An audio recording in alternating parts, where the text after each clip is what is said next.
Orasin pagbasol ng aton mga sala. Ngayon pagbalik nga dito aton Ginoo. Pag-andam itong pagkabuha iya. Pareho itong panahon ito ng Advento nga itong Kwaresma.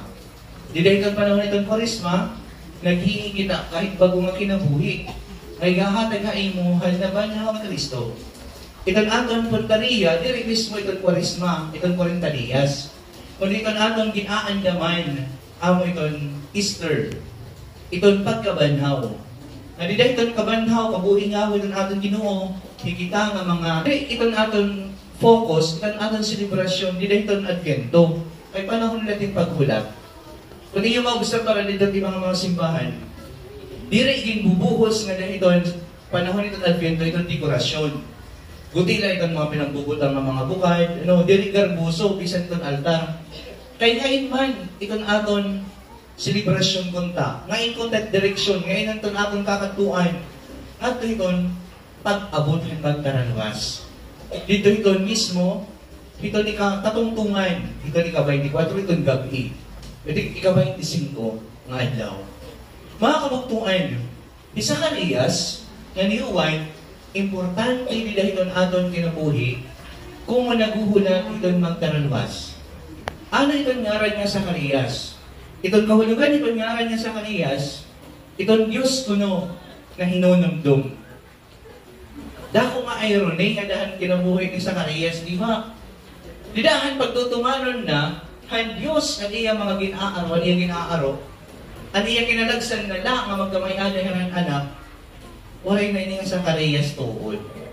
Samlit ano ang iya nabo? Waray man iya hinumdum, ang Diyos na hinumdum ang iya mga ginaaro, o han iya ginaaro. Pero yung Zacarias ang waray hinumdum. Samlit temporaryo nga namula iya. Anong iya ginbuhat? Tikang hadto, kung pinalya man iya, kung nahipakulog man niya, kung nagduda man niya, one time, di dahil niya kinabuhi, maara niya, may dahil niya nga hong tsansa, pagkabig itong iya kalugaringon. Pero, iya inay pinamalandungan na nabuhat ka iyahan Diyos. Samlit dinahan panahon, nga makabig na puntahiya, kumbaga, mabawi na puntahiya, waray niya, butusi, o panigi, ang tradisyon han mga Hudiyo, kaya susunod kong taan ngaran ng bata, kada niya ngaran. Ano na niya ginhimo? Diri. Dapat, kay nainumduman man ako ang Diyos, nangin painumduman ako niya, dapat itong iya ngaran, ang kaburok-on nga ngaran, han aton Ginoo. Samlit, di na nga ako iya katalwas. Mga kabuktuan, di ba suwit kita kan sa Zacarias?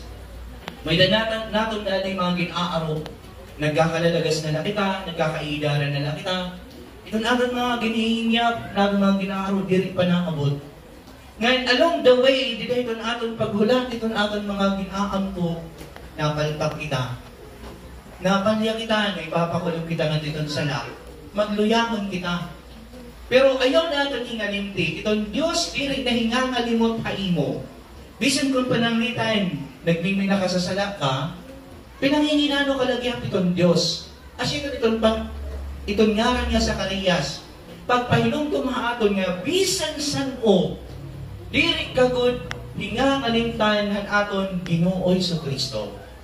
Sanglit, kada oras, ginuhuhulat niya, kay kada oras, panahon mo yung pagkabig. Panahon mo yung pagbalik nga hawan to iya. Panahon mo nga yung pag-redeem ng ikalugaringon. Panahon mo nga yung pagbago. Kung nagmamata ka pa kada aga, kung nabati ka pa yung bagtingan, kung inaalpan ka pa yung konsensya nga maupay, asyikit mga panahon nga naghuhulat haimo itong Diyos. Itong Diyos siguro nasa rin, sige, Father Jonathan, yan na, bawig kita. Para iyo ka na kalugaringon, sige, yan na, bawig naman. Tatangan takin oras, tatangan takin panahon. Di naman liwati yuman, di dahil kinabuhi itong Kristiyano, kinabuhi natin ganyan sa Kristo. Itong ngaran nga dyan, o itong ngaran mo ngawan, itong nga God is gracious. Di rin na itong Diyos na hinunumdum. Itong Diyos nagtutuman pa. Itong iya mga ginsasaad, ganitong iya mga na hinunumduman. Mga kabuktuan ko sa krus, paunan o nagtuman ang Diyos, tila mismo ang kinabuhi ni Juan. Gintagan kitahin paglaom, nga dila ngayon aniton panahon nga ada katat kamatayon, pag abri mo portahan, may nagugulat ha imo nga langrag. Kung abrihan mo itong portahan, diri ngayon kita napriprisohin sala. Di ba? Diri na ngayon kita nakakarasil na kung nakabuhat kahing maraot, aaday itong sakramento itong kumpisan, aaday itong sakramento itong santulana, aaday itong sakramento itong Eucharistia, nga mga sakramento nga paghiuli. Pero yung singon pagbalik ng pagtambal, may da mo remedyo, bisan kung danay makasasala ka, may da mo, marirepair ka pa. Sanit siya, itong imo kalugaringon yan, itong ibang tao. Nobody is beyond repair. Kay daray itong kamatinumanon itong Diyos, nga tanan niya kaya masolusyonan, nga tanan niya kaya matambal, nga tanan niya kaya pagpandayon. Bisan na dun mga kalag, mga ura-ura na yung kamadurunod, kamahugaw, bisan na dun una-una ang kasing-kasing ura-ura na yung kagumo, kaya lagdang ngahawan Diyos, pagtuhayon. Dara kay diri lahiyan na hinunumdum, nagtutuman pahiya itong kaubayan nga dapat na ihahatag nga dahil itong tao. Pero danay, ngalingalimot kita itong aton ngaran, itong aton identity. Importante itong ngaran itong tao. Danay ipapartilak si tala, di ba? Danay itong pagpipili kung magpapabunyag kita. Handaya ko na ako, o salang handaya ko na itong atuig. Dilahan piyestahan, bisperasan, patron hap, buronggan. Kaya ako ay naka-assign para ang paghatagin rito, dito itong pagkarawan ng mahal na birhen, dito ha, rawis, para magtikang itong padulong festival. May ditong gimbubuhan na seremonyas. Alas 3 pa lahat kagahon nagmamata na ako. Gibugot lang itubtuban mga alas 8. Alas 8 pa rin pa kami pakakagikan ditong kulay. Impapasukan na. Katapos pag alas 10 nan munyag ako, di na katidran. Maarang ko mo, panano na akong, kumpira na akong kimbunyagan. 97 yung kabataan. Puno ang katidran. Kamag-anak, dalhin ng mga burunganon. Ano? 97.